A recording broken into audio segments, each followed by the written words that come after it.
I never told my boyfriend that I make $50,000 a month as a venture capital fund director. He only knows me as an analyst assistant. When he invited me to his family's private members-only club in Boston, I knew exactly what I was walking into. I wanted to see how his old money parents would treat someone they thought was a nobody. But the moment I stepped through that door, I didn't cry. I didn't text back. Why I didn't throw my phone? I just sat there in the blue light of my monitor and stared at that little orange heart Zachary had left on my execution notice. My anger wasn't loud this time. It wasn't hot. It was clinical. It was quiet. I set my phone down, walked to my desk, and opened my laptop. I opened a single file, one I looked at every single month, a password-protected Excel sheet. The file name was simple: Family Support Ledger. My fingers moved quickly across the keys.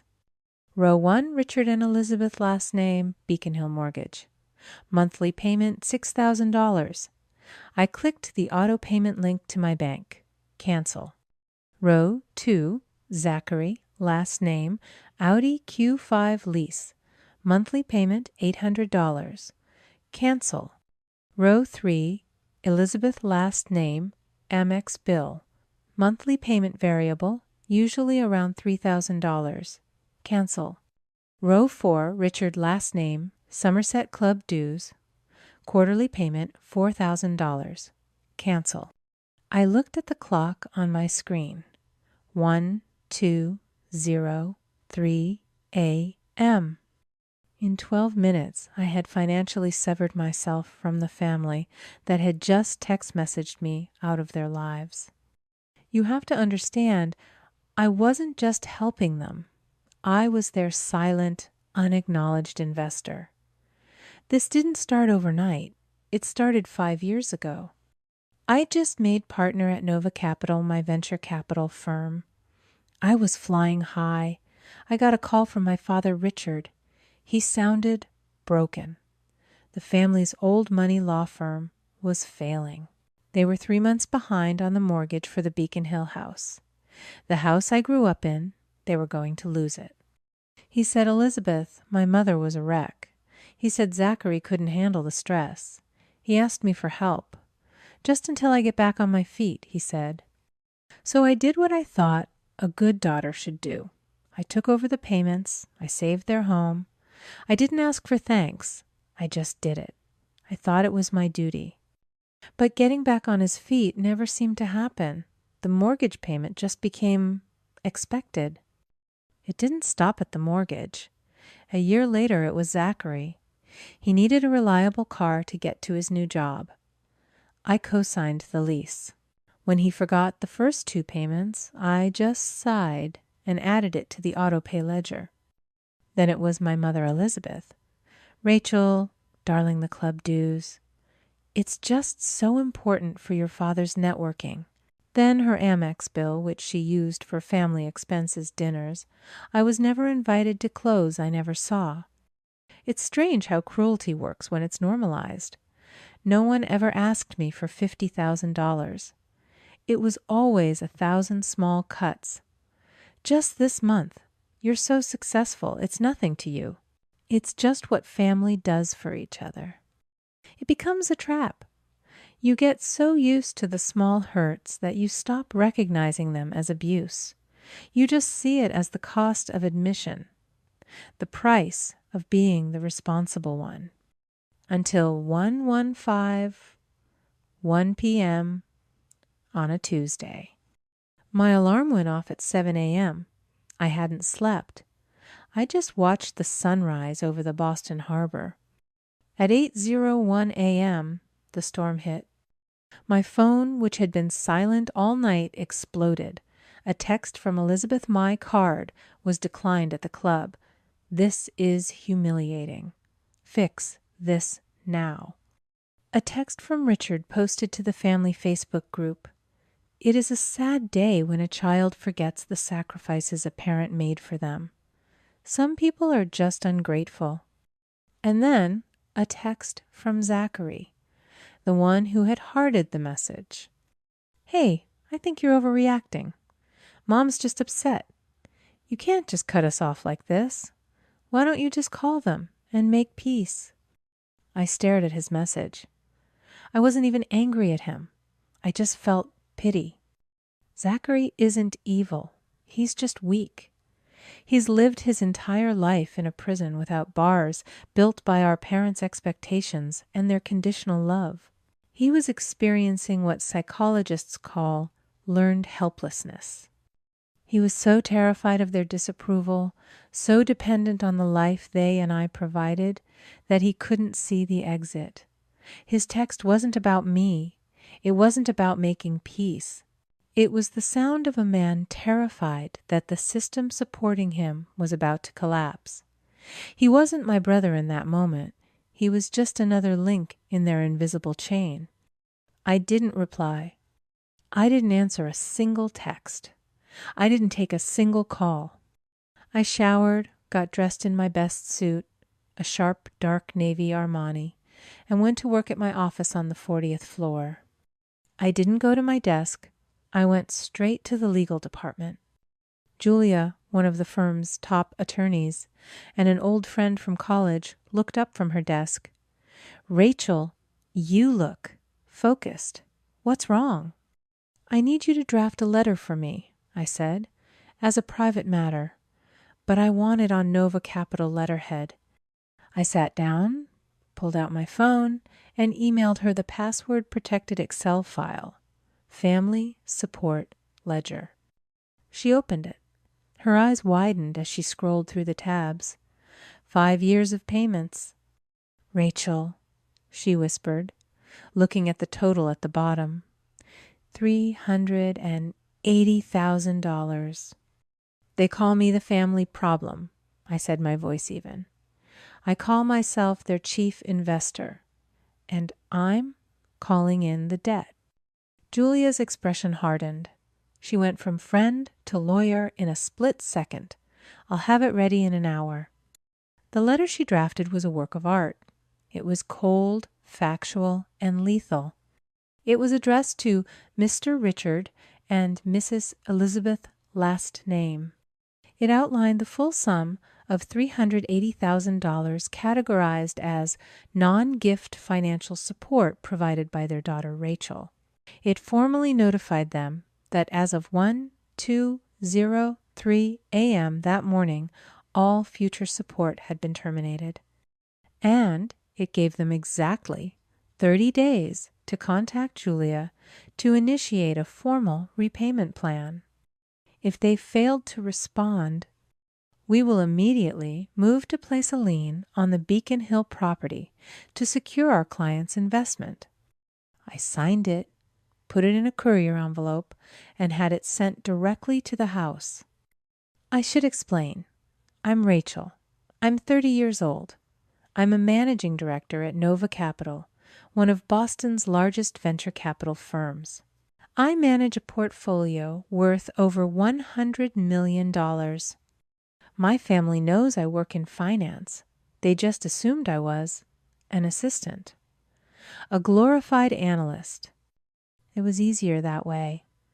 It was easier to let them think I was just doing okay, because in my family, if you're too successful, you become a threat, or in my case, a utility. They live in that perfect brick townhouse in Beacon Hill, clinging to an old money image that, as I now knew, was being funded entirely by new money. My money? I went back to my desk, the letter already on its way across town, and looked at my calendar. 10 a.m. pitch meeting, 12 p.m. budget review, 3 p.m. call with our partners in Berlin. I took a sip of my coffee. The storm was coming, but I was finally ready for it. The rest of the day was quiet, too quiet. I worked through my meetings with a sharp, detached focus. The pitch went well, the budget was balanced, but underneath it all I felt the hum of a different kind of calculation. The 30-day clock on that legal letter. I was in my office reviewing a term sheet for a new biotech investment when my private line rang. It was Julia. "That was fast," I said, picking up. "Did they already call you? Are they caving?" Rachel Julia's voice was different. The friendly professional tone was gone. It was replaced by something hard. "You need to come back to my office. Right now." "What's wrong?" "Just come. Don't call them. Don't text anyone. Just get here." She hung up. The drive from my office to hers was only 10 minutes, but my heart was pounding against my ribs. When I walked in, her paralegal showed me straight back. Julia was standing by her window holding a stack of papers. "What is it?" I asked. "When you prepare a property lien," she said, not turning around, "you have to pull the full title history. See what other debts are attached to the asset." She turned and dropped the papers on her desk. 6 months ago, Richard took out a second mortgage on the Beacon Hill house, a home equity line of credit for $100,000. I stared at her. What he never told me. He would have to. I would have had to sign. Julia looked at me, her eyes filled with a lawyer's pity, which is the worst kind. "That's just it, Rachel. You did." She pushed the top document across the desk. It was the loan application. And there at the bottom, next to Richard's looping, arrogant signature, was mine. Or rather, a clumsy, desperate attempt at mine. "He forged your signature," Julia said. "He stole $100,000 of equity from a property you were actively paying the mortgage on." I sat down. My legs suddenly felt weak. This wasn't just being ungrateful. This wasn't just insults behind my back. This was a crime. This was a felony. "It gets worse," Julia said, sitting across from me. "I know where the money went." She showed me the transfer records. The $100,000 wasn't spent on a vacation. It wasn't spent on a car. It was wired directly into the operating account for the last name law group. "His firm wasn't just failing," Rachel Julia said gently. "It was drowning.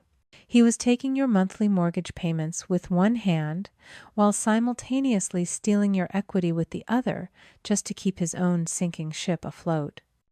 And just like that, everything clicked into place.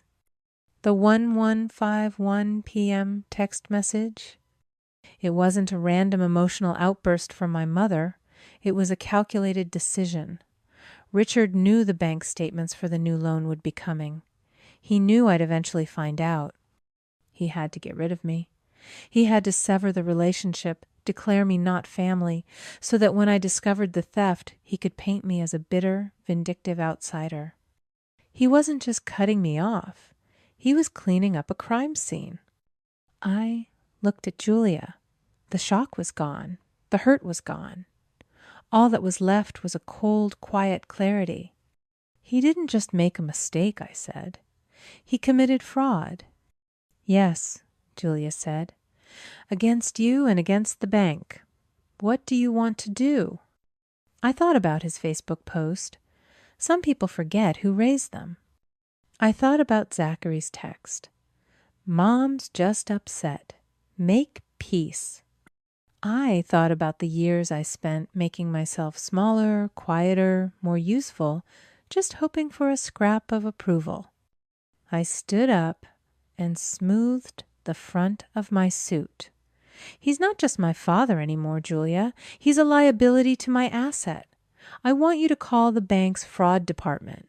And I want you to call the State Bar Association.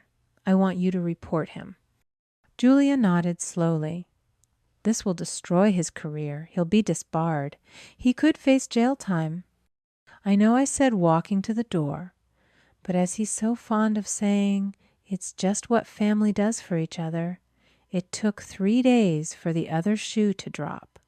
I was working from home, my laptop open, on my marble kitchen island, finalizing a deal for a new AI startup. The city was quiet, just the distant sound of traffic. Then my intercom buzzed. Not a call to my phone, but a frantic buzz from the lobby. My doorman's voice came through. "Miss Rachel, a woman named Elizabeth is here. She seems very distressed." "Let her up," I said, and closed my laptop. I walked to the door and waited. I wasn't nervous. I wasn't angry. I felt nothing. It was the calm of a balance sheet, finally adding up to 0. The elevator chimed. I heard footsteps, fast and uneven, running down the hall. Then a desperate pounding on my door. I opened it. It was Elizabeth. But this wasn't the cold, polished matriarch from Beacon Hill. Her hair was a mess. Her eyes were red and swollen mascara streaked down her cheeks. The expensive cashmere coat she wore was buttoned wrong. "Rachel," she gasped, pushing past me into the apartment. "Oh, Rachel, thank God. You have to help us." I closed the door slowly. "Help you with what, Elizabeth?" "The bank, they're foreclosing. They're taking the house, Richard." "Then your father. He made a mistake. A terrible mistake." She was sobbing, now grabbing my arm. Her perfectly manicured nails dug into my sleeve. He didn't know what he was doing. He was just confused. "You have to call them. You're in finance. You can fix this. Tell them you'll pay. Tell them it was a misunderstanding." I let her talk. I let her spin the entire story of his confusion and his mistake. I just stood there, watching her. When she finally paused to take a ragged breath, I spoke. My voice was quiet. "He didn't make a mistake, Elizabeth. He committed a crime." She froze. Her hand dropped from my arm. What are you talking about?" "The $100,000 loan. The one he took out 6 months ago. The one he forged my signature on to get." Her face went completely white. She knew. Of course she knew. "That wasn't a mistake," I continued, my voice still perfectly level. "That was fraud. And the mortgage payments I made after he stole from me, that was just covering his tracks." "Please," she whispered, her voice cracking. "Rachel, please. It's your family. It's your home. You can't just let them take it. Do something." "Oh, I already have," I said. I walked over to my desk, picked up a single thick envelope and held it out to her. She looked at it confused. What is this?" "That," I said, "is the official notice of foreclosure. The bank isn't taking the house, Elizabeth." She ripped open the envelope, her hands shaking as she pulled out the legal documents. Her eyes scanned the first page. I watched her face as she read the name of the new primary creditor, the entity that had bought the debt from the bank. "I am," I said. "I'm taking the house." She looked up, her eyes wide, with a horror that was almost satisfying. "I've been paying for it for 5 years. I might as well own it. You and Richard have 30 days to vacate the property. My property—" "No," she breathed. "No, you can't. You wouldn't." "You cut me out," I said, walking to the door and opening it. "You texted me at 11:51 at night to tell me I wasn't family. You were right. I'm not. I'm just your creditor." She stood there frozen, clutching the papers. "Goodbye, Elizabeth." She stumbled out into the hallway, still whispering no, and I closed the door, shutting out the sound. I leaned against the wood, listening to her footsteps fade away. I rubbed my eyes, not trying to summon regret, but just clarity. This wasn't revenge. It was accounting. 6 months passed. The legal storm had come and gone. The battles were, in the end, quiet and decisive. Once Julia presented the state bar with the irrefutable evidence of forgery, Richard's career evaporated. He was disbarred within weeks. He pled guilty to felony fraud to avoid a trial. The judge, citing his age and lack of prior offenses, sentenced him to 3 years of probation and full financial restitution. The Beacon Hill house, the one I had saved, was sold. The proceeds were wired to my account. Every cent. The $380,000 from my ledger and the $100,000 he had stolen. Elizabeth I had moved into a small rental apartment across the river. She'd taken a job as a receptionist at a dental office. Zachary. Well, Zachary had to get 2 jobs to cover his own car payments and rent, now that my name was no longer his safety net. He texted me only once about a month ago. A single bitter line, "I hope you're happy." I never replied. This morning I sat at my desk looking out over the Boston Harbor. I opened my laptop. I opened that password-protected file, Family Support Ledger, one last time. I scrolled through the years of payments, the red numbers, the total at the bottom that quantified 5 years of my misplaced loyalty. I stared at it for a long moment. Then I right-clicked the file. I dragged it to the trash icon. I clicked empty. I didn't feel triumph. I didn't feel sadness. I just felt balanced. The ledger was clear. The debt was paid. I opened a new blank document. I typed a title, the Nova Fund for Legal Ethics. I started drafting the charter, a new scholarship fund for law students from low-income backgrounds, the ones who had to fight just to get in the door, the ones who understood that ethics are not a luxury, but a foundation. I finally understood. In life, there are 2 kinds of justice. There's the justice of the storm, the kind that tears things down. The payback, the retribution. It's loud and it's necessary, and it's what I had to do. It's the justice of an eye for an eye. But then there's a quieter, more powerful kind.